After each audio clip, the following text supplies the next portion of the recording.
Hello everyone, कैसे हैं आप लोग। उम्मीद करते हैं आप लोग मस्त होंगे और बहुत ही ज़बरदस्त तरीके से पढ़ाई कर रहे होंगे और पिछले वीडियो का सारे अपने रिवीजन भी कर रखा होगा, ऐसा हम उम्मीद कर रहे हैं, तभी ताकि आपको आगे का सारा प्रोसेस क्लियरली और अच्छे से समझ में आ जाए। तो हमारा लेसन 2 10th क्लास में चल रहा था, जिसका नाम है अम्ल क्षार और लवण, और इसके हम लोग 2 लेक्चर ऑलरेडी देख चुके हैं।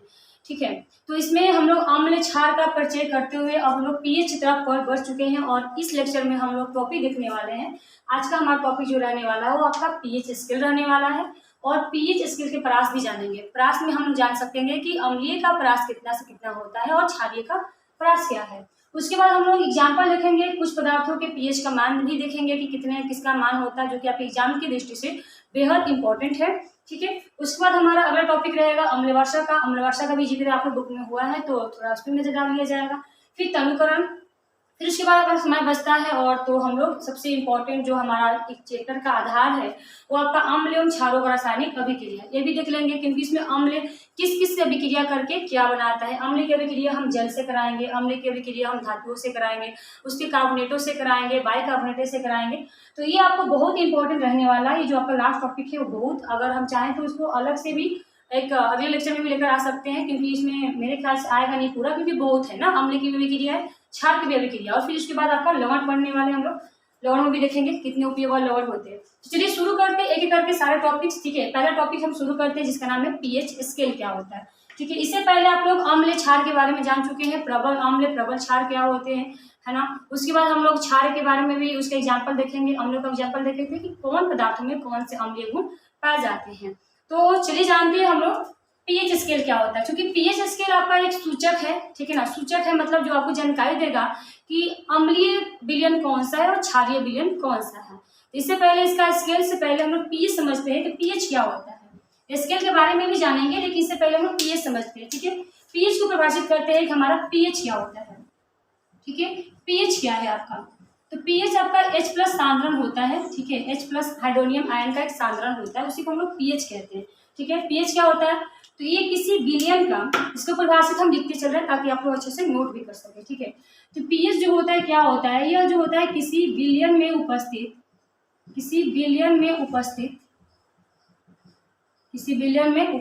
H+ आयन, जो H+ आयन को हाइड्रोनियम आयन भी कहते हैं, H+ आयन के सांद्रण को हम लोग क्या कहते हैं, पीएच कहते हैं। सांद्रण को ही पीएच कहते हैं।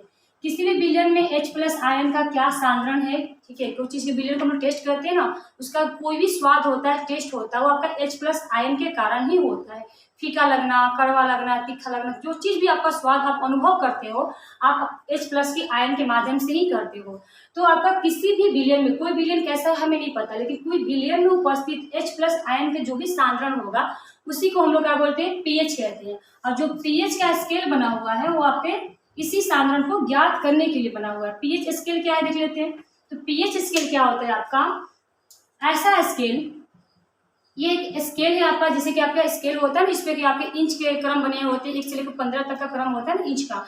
ठीक है, उसी प्रकार से आपका एक स्केल होता है जो आपका पीएच का जो H+ सांद्रता है ना, उसका एक क्रम बना होता है 1 से लेकर 14 तक। ये भी एक स्केल ही होता है, और इस स्केल के माध्यम से हम लोग जान पाते हैं कि कौन सी विलयन अम्लीय स्वभाव का है और कौन सा विलयन क्षारीय स्वभाव का है। तो ऐसा स्केल है ये। ठीक है, ऐसा स्केल जो किसी विलयन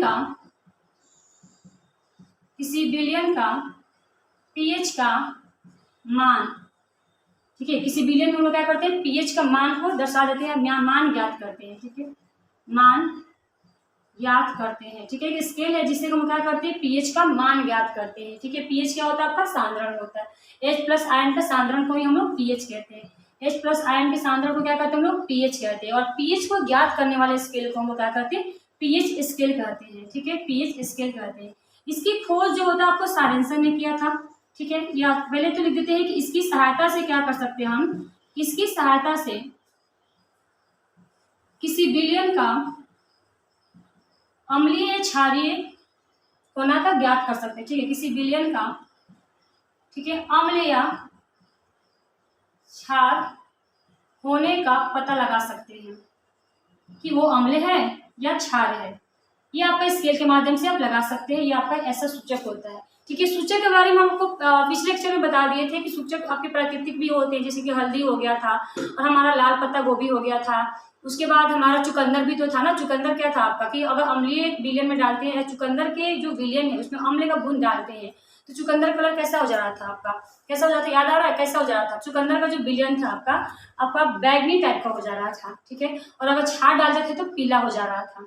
तो वैसे वो सब सूचक होते हैं जो कि अम्ल और क्षारीयता का पहचान कर देते थे। आपका पीएच स्केल भी एक सूचक ही होता है, क्योंकि एक मतलब एक क्रम लाइन से जो होता है उसमें एक क्रम होते हैं 7 से लेकर 14 तक, और साथ में कलर भी होते हैं। जैसे बेजानी हा पिनाला का क्रम होता है उसी प्रकार से उसमें वर्ण होते हैं, कलर होते हैं।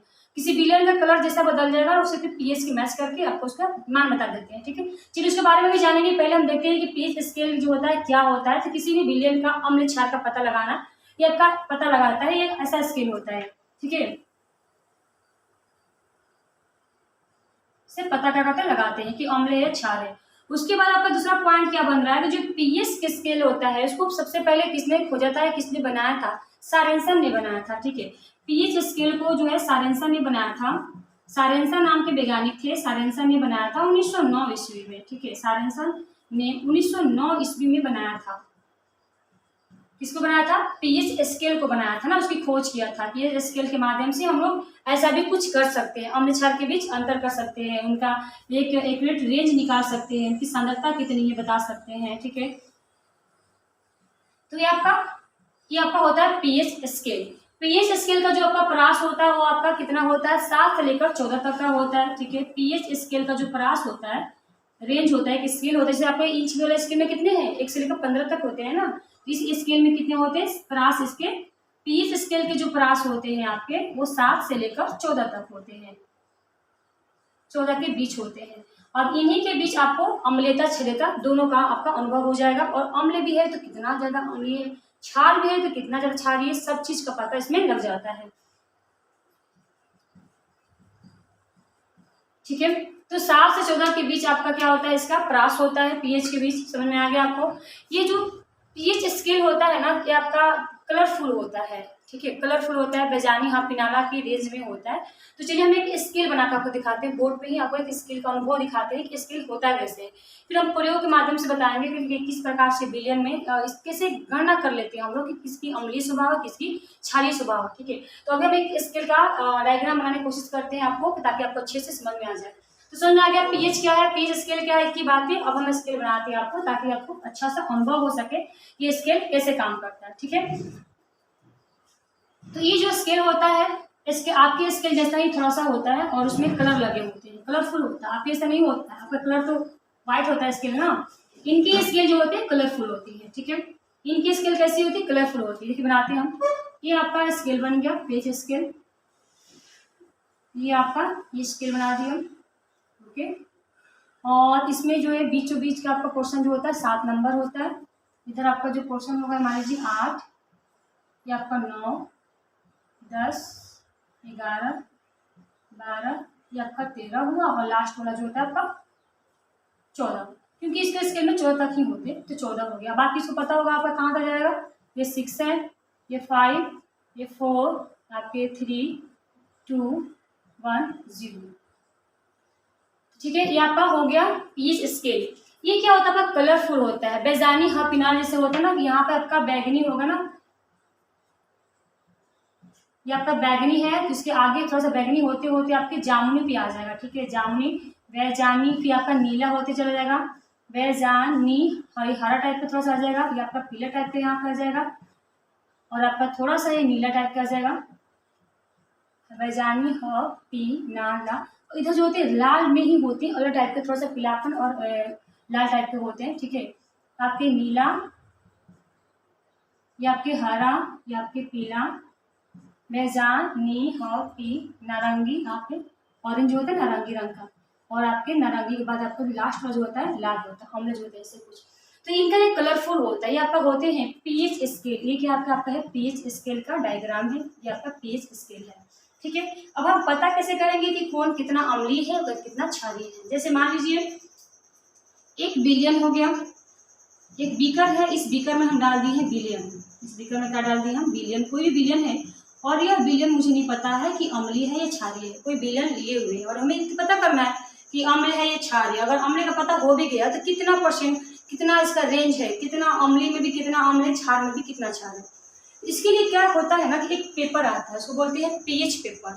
ठीक है, एक पेपर आता है, इसका नाम क्या होता है, पीएच पेपर। और ये पीएच पेपर कैसा होता है, उसको फोल्ड कर लेते हैं। देखिए दिखाने की कोशिश करते हैं कैसा होता है पेपर, शायद समझ में आ जाए आपको। देखिए ये जो होता है, जैसे मान लीजिए कोई पेपर होता है, इसको हम फोल्ड कर देंगे। अगर इसको ऐसे ऐसे फोल्ड कर दें, ठीक है, ऐसे, ठीक है, ये आपके हो गया पीएच पेपर। ऐसे सादा होता है, व्हाइट ही होता है पीएच पेपर। ठीक है, पेपर आता है, पीएच पेपर होता है। पीएच ज्ञात करने के लिए आपको एक पेपर मिलता है, पीएच पेपर नाम है इसका, और ये आपका होता है व्हाइट कलर का। और इस विलयन में, जो आपको विलयन है, आपको पता नहीं है कि विलयन है क्या, इस विलयन में आपको डुबाते हैं। ठीक है, इस व्हाइट वाले पेपर है, इस पेपर का नाम क्या है आपका, पीएच पेपर। ठीक है, आपने एक पेपर को डुबाया, इस पेपर का नाम क्या है आपका, पीएच पेपर। और आपने जैसे इस पीएच पेपर को डुबाया तो इसका कलर बदलने लगेगा, है ना। कलर अगर अम्ल होगा तो अम्लों में से कोई कलर देने लगेगा। हो सकता है इसका कोना नारंगी रंग का हो गया, नारंगी रंग का आ रहा है कोई कोना, इसका नारंगी रंग का आने का मतलब आपको लगेगा कि भाई ये तो अम्लीय है। क्योंकि हमें इतना पता होता है कि जो आपका जो रेंज होता है, इसका परास होता है, पीएच का जो परास होता है, पीएच का परास बता दें पहले। तो पीएच का जो परास होता है, अगर वो 7 से कम है, 7 से कम है, 7 से कम परास अगर होगा तो अम्लीय को दिखाता है। उसका जो गुण होगा, उसका जो स्वभाव होगा या जो टेस्ट होगा ना, वो आपका अम्लीय होगा। और अगर 7 है तो वो आपका उदासीन को दिखाता है। उसका जो परास अगर 7 आ जाए तो क्या दिखाता है, उदासीन को दिखाता है। और 7 से अधिक वाला जो होता है ना, 7 से अधिक मान आ जाए तो क्या होता है, आपको क्षारीयता को दिखाता है, क्षारीयता को दिखाता है। ठीक है, मतलब कि अगर आप 7 से इधर जा रहे हैं, मतलब समझिएगा विलयन आपका क्षारीय है, और इससे जितने आगे जाएंगे उतना ज़्यादा क्षारीयता रहेगी ना, इसकी तुलना में इसका मान जो ज़्यादा आ गया, समझिए और ज़्यादा क्षारीय है। और ये आपका 7 वाला क्या होता है, आपका उदासीन होता है। ओके, जैसे जल होता है ना, कैसा होता है, उदासीन होता है, कोई टेस्टी नहीं होता कि खट्टा लग रहा है या कड़वा लग रहा है। खट्टा लगना आंवले की पहचान, क्षारीय कड़वा लगता है। और उदासीन तो पता है आपको, न खट्टा न कड़वा। और आपको 7 से कम जाएंगे तो क्या लगेगा, अम्लीय का पहचान होगा ना। ठीक है, यहाँ पर क्या हो गया, अम्लीय हो गया, अम्लीय परास में। तो आपका परास भी हम लिख दिए हैं कि 7 से कम वाले जिसका मान आएगा वो अम्लीय होगा, और 7 वाले जिसका मान आ जाएगा वो उदासीन होगा, और 7 से अधिक वाले क्या होगा, आपका क्षारीयता होगा। ठीक है, जैसे मान लीजिए कोई आपको बीकर में आपने विलयन लिया था ना, अगर हम बीकर में क्या किए हैं, नमक उदासीन आपको होता है, पता है, नमक का पानी जो होता है, हमने पानी ले लिया है, क्या ले लिया, पानी, जल ले लिया, शुद्ध जल, और व्हाइट कलर का हमारा पीएच पेपर है। तो पानी में अगर हम ये व्हाइट कलर का पेपर डालते हैं, बताइए कैसा कलर पेपर हो जाएगा, कोई कलर देगा, कोई कलर, नो कलर। क्योंकि पानी में पेपर डालते हैं यहाँ पर कोई कलर ही नहीं होगा। नीचे पेपर में ही कोई कलर दिया, मतलब नहीं आपका कोई लाल दिया, ना बैगनी नीला कोई दिया ही नहीं, मतलब कहीं ना कहीं आपका जो है ये उदासीन पेपर जे पति रह गए ना, तो बोलेंगे उदासीन विलयन है। उदासीन विलयन किसका होता है, पानी का होता है। ठीक है, तो हम क्या जान जाएंगे इससे कि विलयन अम्लीय है ना क्षारीय, कैसा है, उदासीन है। और उदासीन का मान कितना होता है, 7 होता है। तो बस इनको हम यहाँ रख देंगे कि 7 के रेंज में, कि इस वाला विलयन का मान तो बहुत उदासीन है ना, नहीं आपका अम्ले में आता है ना क्षार में आता है, आपकी उदासीन हो गया। तो अभी हम ये समझा रहे थे कि ये विलयन है। ठीक है, अब ये विलयन को मुझे पता नहीं है, लेकिन जैसे ही पीएच पेपर डाले तो इसका कलर आपका रेड कलर हो गया, कैसा हो गया, इसका लाल रंग का हो गया। तो लाल रंग कहाँ आता है, देख रहे हैं कि लाल रंग तो हमारा सबसे लास्ट में आता है, मतलब 1 और 2 के बीच में जो, मतलब जो 1 और 2 के रेंज में है ना, उन्हीं का कलर लाल है। कहने का मतलब ये 1 to 7 से कम ही आ रहा है ना, 7 से कम वाले को अम्लीय कहते हैं। मतलब कि ये जो है पक्का ये अम्लीय विलयन है, और वो भी बहुत भयंकर अम्लीय है। भयंकर क्यों, क्योंकि 7 से जैसे जैसे हम आगे बढ़ते हैं 3, 4, 3, 2, 1 की तरफ, उतने ही ज़्यादा खतरनाक अम्लीय होते हैं। ठीक है, 7 से बगल वाले थोड़ा सा कम अम्लीय होंगे, उससे आगे जब जाएंगे 5 से 4 में 4 ज़्यादा अम्लीय होगा, 4 से 3 ज़्यादा अम्लीय होगा, 3 से 2 ज़्यादा अम्लीय होगा, फिर 1 अम्लीय होगा। ऐसे इनका अम्लीयता क्रम बढ़ते जाता है। अगर मान लीजिए कोई विलयन हम बीकर ले रहे हैं, और इस बीकर में जो है कोई विलयन रख दिए हैं, और ये विलयन मुझे पता नहीं है कि किसका विलयन है, कैसा विलयन है, और हम पीएच पेपर को डाल रहे हैं, कैसे डाल रहे हैं, पीएच पेपर को डाल रहे हैं। और जैसे ही हम पीएच पेपर को डाले तो इसका कलर हो गया आपका जामुनी कलर का, कैसा हो गया आपका, जामुनी। अब जामुनी आपका कलर होने के बाद हम इस पेपर को मिलाएंगे इस क्रम में से कि जामुनी कहाँ है। तो देख रहे हैं कि जामुनी जो है आपका 13वें नंबर या 12वें नंबर के बीच में हमारा जामुनी कलर आ रहा है। ठीक है, 11 से 13 के बीच में कैसा कलर आ रहा है, जामुनी कलर आ रहा है। अब जामुनी कलर में भी उसका अगर महीन में जैसे होता है ना कि सतरंगी इंद्रधनुष कलर में भी होता है, बहुत कम हल्का हल्का करके, तो ऐसे जामुनी मिलाएंगे, बहुत हल्का जामुनी है, डार्क जामुनी है, तो उसके अनुसार इसका हम एक रेंज देंगे कि इस बिलियन का पीएच तो 11 है। ठीक है, कलर के माध्यम से हम मालूम कर लेंगे इसका पीएच कितना आ रहा है, स्केल में मान कितना आ रहा है। जामुनी कितने नंबर पे, 11वां नंबर पे आ रहा है, मतलब इसका मान तो 11 है, और 11 का मतलब है 7 से अधिक है, और जो 7 से अधिक होते हैं उन्हें क्या कहते हैं हम लोग, क्षारीय कहते हैं। मतलब ये बिलियन जो हमारा है वो कैसा बिलियन है, क्षारीय बिलियन है। आए समझ में? तो ऐसे हम लोग पता करते हैं कौन सा अम्लीय क्षारीय है, कौन सा अम्लीय जो है बिलियन जो है बिलियन अम्लीय है। ठीक है, तो पीएच स्केल का जो होता है कलरफुल कलर होता है, तो इसके लिए हम लोग कोई बिलियन में पेपर डालते हैं, सादा पेपर होता है, पेपर में जैसा कलर दे दिया वैसा कलर मैच करते हैं। अगर पीला आ गया, पीला किसका होता है भाई, 4 to 5 के बीच में पीला कलर आ रहा है, तो 4 to 5 के बीच में अगर इसका मान आ गया, मतलब कि वो इस बिलियन का पीएच तो आपका 4 से 5 के बीच में आ रहा है, 4 पॉइंट कुछ है ना, उसमें पॉइंट में भी रेंज होते हैं, 4 पॉइंट कुछ है, तो इसका मतलब 4 पॉइंट कुछ मतलब ये 7 से कम आ रहा है, और 7 से जो कम होता है उसको अम्लीय कहते हैं, मतलब ये बिलियन हमारा कैसा हो गया, अम्लीय हो गया। ठीक है ना, ऐसे आपके पता करते हैं। आए समझ में आपको? ठीक है, ऐसे आपको समझ में आ गया। इसका देखिए हमने पीच स्केल देख लिया, पीच स्केल का डायग्राम भी समझ में आ गया, और परास भी हम देख लिए कि पीच स्केल में कितने परास होते हैं। ठीक है, 0 से 7 14 के बीच में होते हैं, 7 से जो कम होंगे वो अम्लीय होंगे, जिनका 7 होगा उदासीन होंगे, और 7 से अधिक वाले क्या बोलेंगे, क्षारीयता होंगे। एक प्रयोगिक के द्वारा भी हम लोग देख लिए कि प्रयोग के माध्यम से कैसे हम लोग ज्ञात करते हैं। ठीक है, पहले बिलियन में पीएच पेपर को डुबाते हैं, जैसा कलर आ गया उस कलर को हम स्केल से मैच करते हैं। ठीक है, हरा रंग का आ गया, हरा कहाँ आता है, नीला कहाँ आता है, और ऐसा मैच करने के बाद नीला कलर आ रहा है, नीला कलर तो भाई साफ पे इधर वाले में आ रहा है, यानी कि 9 पॉइंट कुछ आ रहा है, 9 पॉइंट कुछ किसका होता है भाई, क्षार का होता है, क्योंकि 7 से अधिक जो होते हैं ना वही क्षार होते हैं। तो ऐसे हम लोग पता कर लेते हैं। ठीक है, तो आगे समझ में आपको? चलिए अब हम लिस्ट देखते हैं कुछ पदार्थों के पीएच मान। तीसरा टॉपिक पे आते हैं जो कि हमें देखना है कुछ पदार्थों के पीएच मान, जो कि आप एग्जाम की दृष्टि से बहुत इंपॉर्टेंट है, ऑब्जेक्टिव क्वेश्चन में खास करके, और यहाँ से भी प्रश्न आते हैं। ठीक है ना, कि आपका प्रश्न ऐसे आ सकता है कि अम्लीय पदार्थों का पीएच परास कितना होता है, अम्लीय पदार्थों का पीएच परास कितना होता है।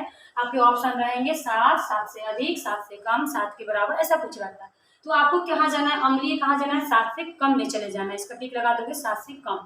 क्षारीय पदार्थों का पीएच परास कितना होता है, तो क्षारीय का पीएच परास कितना है आपके, 7 से अधिक, 7 से अधिक, 8, 9, 10 ऐसा रहेगा। ठीक है, या ऐसा प्रश्न भी आ सकता है कि 1 बिलियन का पीएच मान 11.2 है, 11.2 है, तो वह बिलियन कैसा प्रकृति का है। 11.2 जिसका पीएच रहेगा आपका तो क्षारीय प्रकृति का रहेगा, क्योंकि 11 क्या होता है, 7 से अधिक होता है ना। आप ऐसे भी कर सकते हो, या ऑप्शन में अम्लीय क्षारीय सब होगा, आप 6 टिक लगा दोगे।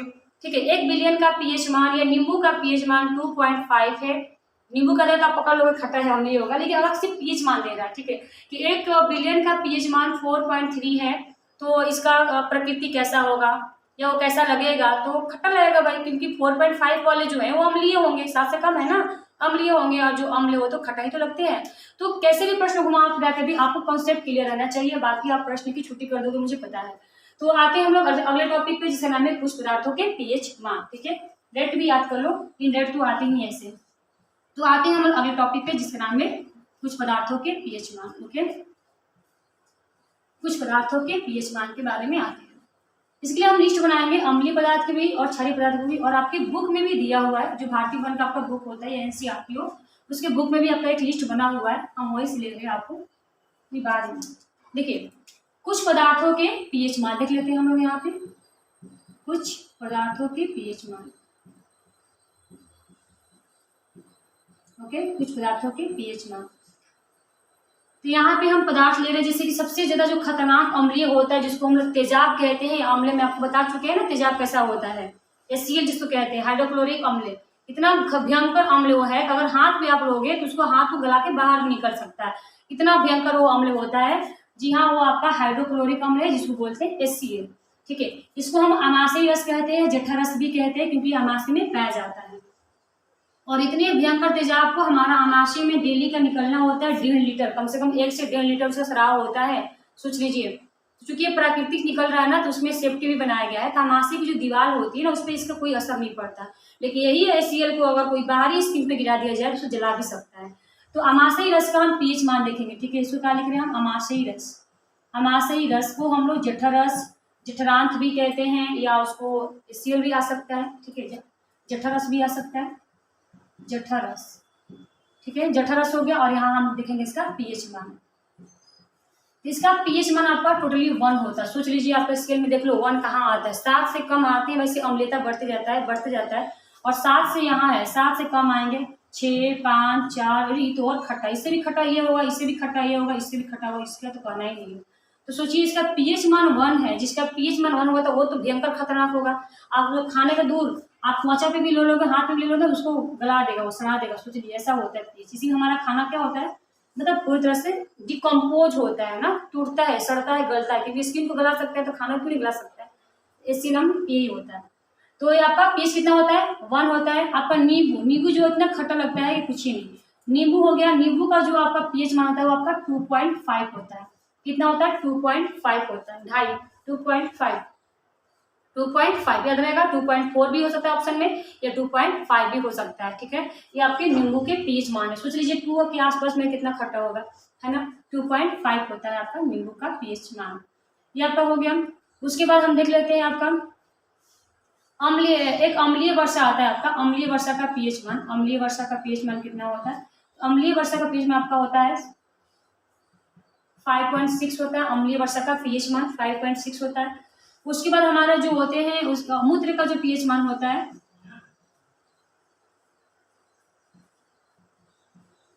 वो आपका 4.8 होता है, ओके।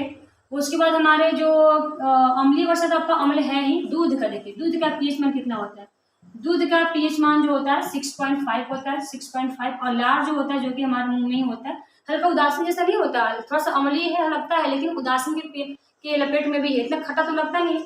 तो आपका जो लार होता है हमारा वो 7 के आसपास में होता है, मतलब कि 6.8। हल्की अम्लीय होती है, बस हल्की, मात्र हल्की। और दूध देखिए, दूध भी कितना है 6.5, खट्टा थोड़ा लगता है, दूध नहीं लगता है ना, मतलब कि उदासीन के आसपास में है 6.5 दूध का। लार का कितना होगा 6.8 हो गया, ठीक है। आंसू का हमारा कितना होता है बताइए, आंसू का, खून का भी होता है आपका पीएच मान, ठीक है ना। खून का तो आपका 7.4 होता है, लेकिन आंसू का जो पीएच मान होता है वो आपका 7.8 होता है। 7 आंसू का हो गया। और आपका जो होता है आंसू का और पसीने का तो अम्लीय होता है ना, पसीने का अम्लीय था कुछ 4 पॉइंट कुछ होता है पसीने का। और देखिए आंसू हो गया। उसके बाद हमारा जो खून होता है, रक्त होता है, खून बोलिए या रक्त बोलिए, जो रक्त का पीएच मान होता है आपका 7.4 होता है, ठीक है। कितना होता है 7.4 होता है, ठीक है। उसके बाद हमारा जो चूना जल आपका लिखा हुआ है, चूना जल, चूना जल समझ रहे कितना क्षार भयंकर क्षार है, तो भाई क्षारीय है। इसका 11 होता है पीएच मान। कितना होता है 11 होता है पीएच मान। तो ये कुछ आपके पीएच मान है, ठीक है। आप इसको देख सकते हो, कुछ पीएच मान है जो कि बहुत इंपॉर्टेंट है, प्रश्न डायरेक्टली भी आ सकते हैं, तो आप इसको देख लेना। एक बार हम भी चेक कर लेते हैं, कुछ छूटना रह गया हो पीएच मान में, ठीक है। पसीना का छूट गया था, टमाटर रस का है 4.1, सिरका का है, ठीक है, पसीना का 4.5 है, और आपका पित्त का है, मूत्र का 6 होता है, ठीक है। तो कुछ आपका रह गया है जो कि हम उसको आपका नोट कर लेते हैं, नोट डाउन कर लेते हैं इसी में, ठीक है। मूत्र का जो आपका होता है 6 होता है।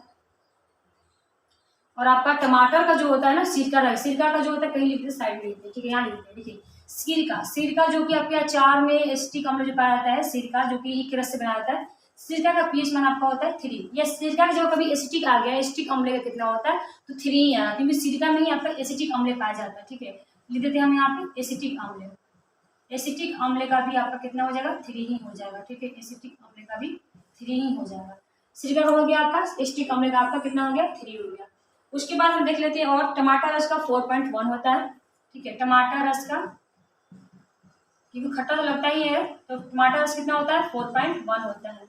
टमाटर रस कितना होता है 4.1 होता है। पित्त रस जो होता है जो क्षारीय होता है, ठीक है ना, पित्त रस क्या करता है क्षारीय होता है। जैसे कि आपका जो अमाशय रस भोजन को अगर पेट में पाया जाता है अमाशय में, तो भोजन को अम्लीय कर देता है।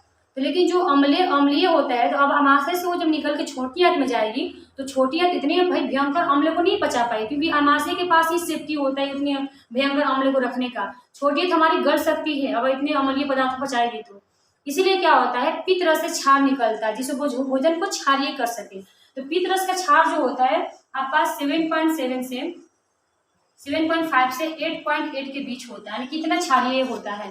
पित्त रस जब खाना में मिलेगा तो भोजन अम्लीय से क्या हो गया क्षारीय हो गया। अब वो छोटी आंत में जाएगा तो छोटी आंत को कोई इफेक्ट नहीं पड़ेगा, और छोटी उसको अच्छे से पाचन कर सकेगी, उसमें उसको चर्नी मोशन कर सकेगी, उसको पाचित कर सकेगी, ठीक है। और ना अम्लीय को नहीं कर पाएगी, पता चला कि उसी को इफेक्ट हो गया, वही बेचारी विकलांग हो गई, मतलब कि दुर्घटनावश हो गया, ऐसे हो सकते हैं। ये हमारे आपके पीएच मान हो गया, ठीक है। लार का 6.8 था, लार का ये आपका है पीएच मान, और आपका जो आंसू का 7.8 है। ओके, तो ये आपके पीएच मान हो गया। 7.3 होते हैं आंसू का जो पीएच मान होते हैं, 7.8 नहीं होते, 7.3 होते हैं, ठीक है। यहाँ तक आपका हो गया, यहाँ तक आपका हो गया 7.3 था। एक पसीना का जो छूट रहा है आप लिख लेना कहीं 4.3 के आसपास में होता है, पसीना का भी होता है, लिख देते हैं हम। पसीना अम्लीय होता है, ठीक है, 4.3 के आसपास का रेंज होता है। तो इतने सारे पीएच मान है जो आप याद कर सकते हैं, आपके बुक में भी है, और ठीक है। तो ये आपका इतना इंपॉर्टेंट होता है, ऑब्जेक्टिव क्वेश्चन यहाँ से डायरेक्टली पूछ लिए जाते हैं, ठीक है। पसीना का पीएच मान कितना होता है, खून का तो करना ही नहीं है ना, खून का तो पूरा खून निकाल दिया।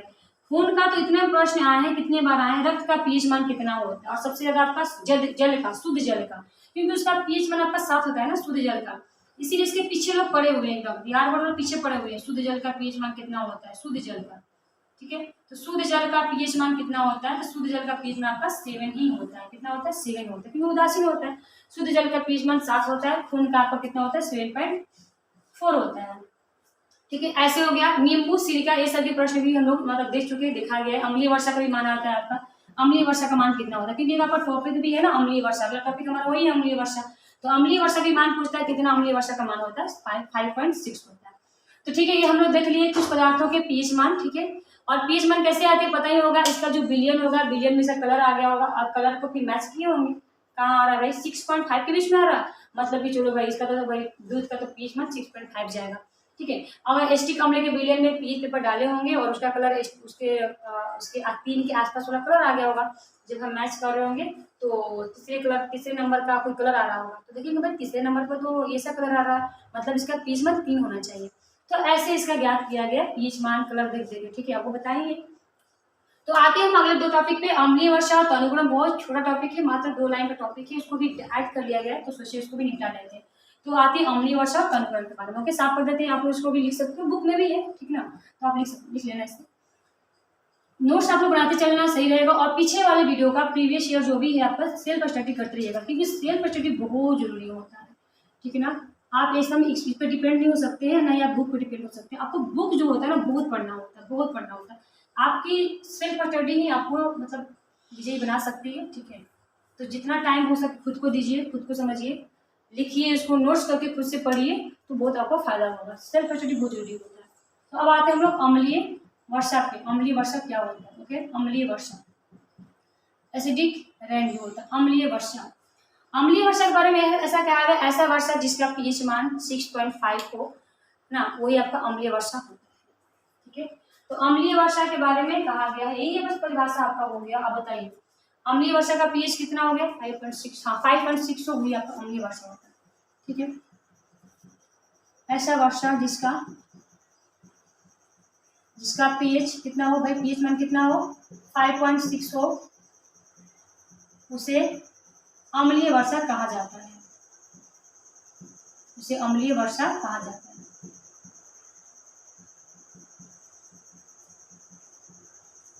और ये बहुत इफेक्ट भी करता है, अम्लीय वर्षा आपको फसल में जाए तो फसल को बर्बाद कर देता है।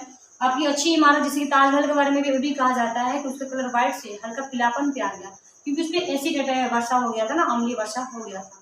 अच्छा, ये अम्लीय वर्षा कब होता है, मतलब कब हो सकता है, क्यों होता है, तो पोल्यूशन से होता है, ठीक है। अम्लीय वर्षा क्या होता है, पोल्यूशन से होता है। जो आपके धुआं होते हैं ना, जो कि अभी पोल्यूशन के बारे में जो जांच चल रही है, पोल्यूशन जांच, पेट्रोल के जो जलावन पे अभी गाड़ी में बहुत सब चल रहा है, जो धुआं होता है, जो भी आपका धुआं से आपको हवा जो निकलेगी धुआं, उसमें क्या होते हैं हम बता दें, उसमें आपके होते हैं SO2, NO2, ये सब होते हैं गैस होते हैं जो खतरनाक होते हैं। ये सीधे वायुमंडल में चले जाते हैं, कहाँ चले जाते हैं, वायुमंडल, जहाँ आपके बादल छाए होते हैं वायुमंडल में। और वायुमंडल में पहले से ही आपके क्या होते हैं, जल वाष्प होते हैं, O2 होते हैं, N2 होते हैं, ये सब आपके गैसें मौजूद होते हैं। तो जल वाष्प की उपस्थिति में जो SO2 होता है वो आपकी अभिक्रिया कर लेगा, ठीक है ना, पहले SO2 O2 से अभिक्रिया करेगा, SO3 बनाएगा, SO3 जब इसकी अभिक्रिया कर लेंगे तो क्या बन जाएगा आपका, H2SO4 बन जाएगा। पता ही होगा इसको क्या बोलते हैं, सल्फ्यूरिक अम्ल कहते हैं। H2SO4 क्या बोलते हैं आपको, सल्फ्यूरिक अम्ल कहते हैं ना, सल्फ्यूरिक अम्ल कहते हैं। ये आपका क्या बन गया, सल्फ्यूरिक अम्ल, कहाँ, वायुमंडल में, आपके बादल में क्या बन गया, सल्फ्यूरिक अम्ल बन गया। उसी प्रकार से NO2 जाएगा, NO2 O2 से अभिक्रिया करेगा, और आपके NO3 बन जाएगा, NO3 H2 सभी क्लियर करेगा तो क्या बन जाएगा, HNO3 बन जाएगा। इसको हम लोग क्या कहते हैं, नाइट्रिक अम्ल कहते हैं। क्या कहते हैं आपका, नाइट्रिक अम्ल। अब बताइए ये ऐसे ऐसे अम्ल, इतने खतरनाक जो अम्ल होते हैं, ये सब बहुत भयंकर अम्ल होते हैं, इनका पीएच मान लीजिए आपका 1-2 के आसपास में होता होगा, प्रबल अम्ल में आते हैं सब।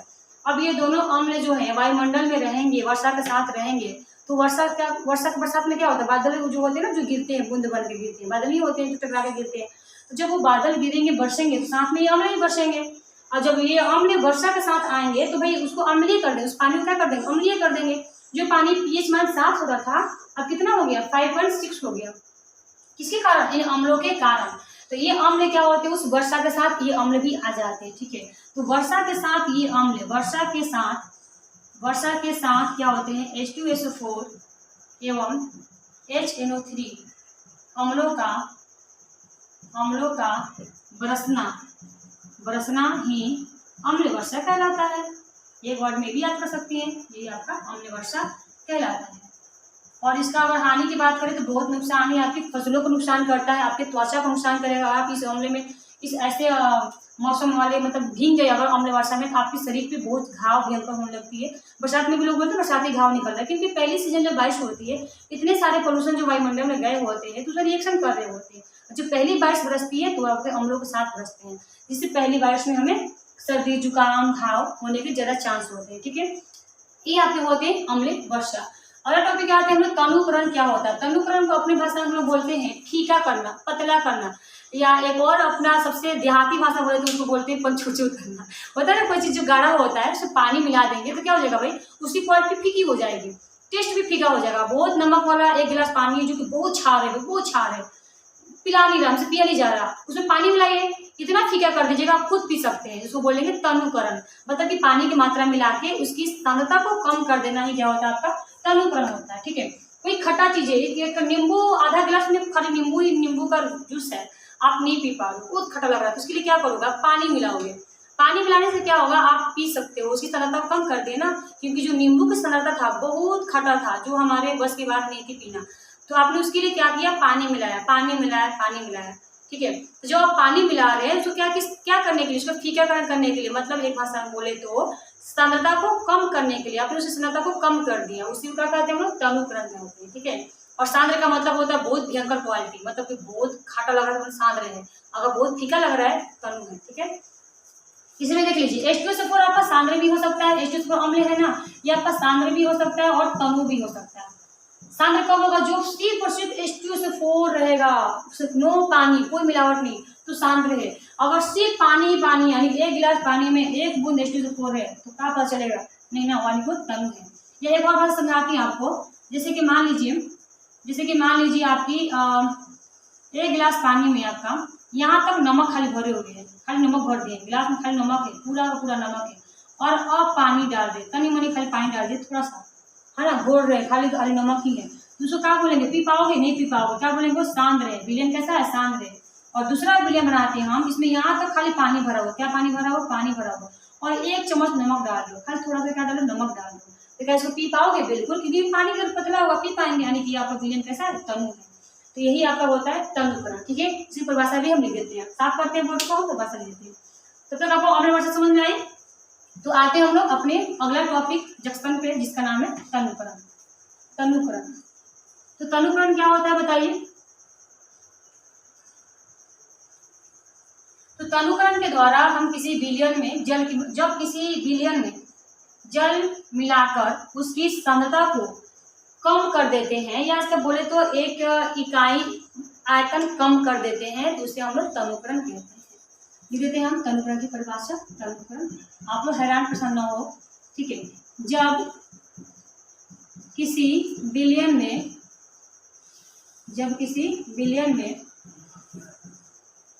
जल की मात्रा मिलाकर, किसकी मात्रा मिलाना पड़ेगा हमें, जल की मात्रा मिलाकर उसकी सांद्रता प्रति इकाई आयतन कम कर दी जाती है, ठीक है, प्रति इकाई आयतन कम कर दी जाती है ना। सांद्रता क्या होगा, सांद्रता कम हो रही है, कम कर दी जाती है, उसे हम लोग तनुकरण कहते हैं, ठीक है। समझ में तनुकरण कहलाती है। फीका करना है, तो से क्या कर दिया, फीका कर दिया ना। सांद्रता अधिक था, उसमें क्या डाल दिया हम, जल मिला दिया ना, जल की मात्रा मिला। 2 पॉइंट इससे इंपॉर्टेंट है। उसमें क्या डाला आपको, जल मिला देना है। जल मिलाने से क्या हो जाएगा, उसकी सांद्रता घट जाएगी, कम हो जाएगी, फीका हो जाएगी। उसे क्या कहेंगे हम लोग, तनुकरण कहेंगे। क्या कहेंगे हम लोग, तनुकरण कहेंगे। जैसे मान लीजिए आपका तनुकरण कब होगा, जब H2SO4 में बहुत जल मिला दीजिए, ठीक है। H2SO4 या मान लीजिए कि इससे एग्जाम्पल ये हो जाएगा तनुकरण का, 50 ग्राम जल में मात्र 5 ग्राम नमक डाल दीजिए। नमक का विलयन क्या हो जाएगा आपका, तनुकरण हो जाएगा। जैसे 50 ग्राम जल में, 50 ग्राम जल है, उसमें कितना ग्राम नमक है, मात्र 5 ग्राम नमक है, तो इसका विलयन आप पी सकते हो। इस विलयन का कहेंगे हम लोग तनुकरण कहेंगे। क्या कहेंगे, तनुकरण विलयन कहेंगे। ये विलयन कैसा है आपका, तनुकरण विलयन होगा। और आपका एग्जाम्पल ये देख रहे हैं कि 5 ग्राम 50 ग्राम अगर नमक रहेगा, नमक मात्रा क्या है, ज़्यादा है, 50 ग्राम नमक है, मात्र 5 ग्राम आप जल डाल दो बूंद की तरफ, तो क्या पी पाओगे आप, नहीं पी पाओगे। तो इस वाले के विलयन को, जब ऐसा विलयन बनाओगे तो इसको हम बोलेंगे सांद्र विलयन। क्या बोलेंगे, सांद्र विलयन। क्या बोलेंगे, सांद्र विलयन। एकदम बहुत सांद्र, जो भी इसकी क्वालिटी है नमक का पूरा आपके पूरा छादेता आ जाएगा मुंह में, ठीक है। तो क्या है आपका, 5 ग्राम नमक में 50 ग्राम नमक रहेगा और 5 ग्राम जल मिला दो, उसको नहीं पी पाओगे, क्या हो जाएगा आपका, सांद्र विलयन हो जाएगा। और हमें तनुकरण से मतलब था, तो तनुकरण में क्या कर लो, पानी ज़्यादा ले लो और आप इसमें 5 ग्राम नमक ले लो, सांद्रता घट जाएगी, आने से क्या बोलेंगे, तनुकरण विलयन कहेंगे। ये आपका क्या हो गया, तनुकरण हो गया। अगला टॉपिक हमारा जो बच गया बहुत बहुत बहुत बहुत इंपॉर्टेंट है ना, इसमें अभिक्रिया हमें पढ़ना है कि अम्ल किससे अभिक्रिया कर सकता है, क्षार किससे अभिक्रिया कर सकता है। तो तब तक देखते हैं टाइम कितना हुआ, उसके बाद हम देखते हैं आने लायक है या नहीं। तो मेरे ख्याल से बहुत ज़्यादा टाइम हो चुका है, तो हम सोच रहे हैं कि इसको अगले लेक्चर में टॉपिक लेकर आएंगे, जिसमें अम्ल और क्षार की रासायनिक अभिक्रिया के बारे में जिक्र करेंगे, जिसमें हम देखेंगे कि अम्ल किससे अभिक्रिया कर सकता है, क्षार किससे अभिक्रिया कर सकता है, ठीक है। तो ये बहुत अब तो इतना ज़्यादा हो चुका है, तो मेरे ख्याल से आपको कोई दिक्कत नहीं होगा। पीएच स्केल, पीएच परास में कुछ पदार्थों के मान ज्ञात करने में, अम्लीय वर्षा, तनुकरण, किसी चीज़ में कोई दिक्कत नहीं होगा, ठीक है। तो पिछले का भी रिविजन करते रहिए और अब तक का पढ़ाई करते रहिए। मिलते हैं नेक्स्ट वीडियो में, तब तक के लिए बाय, टेक केयर।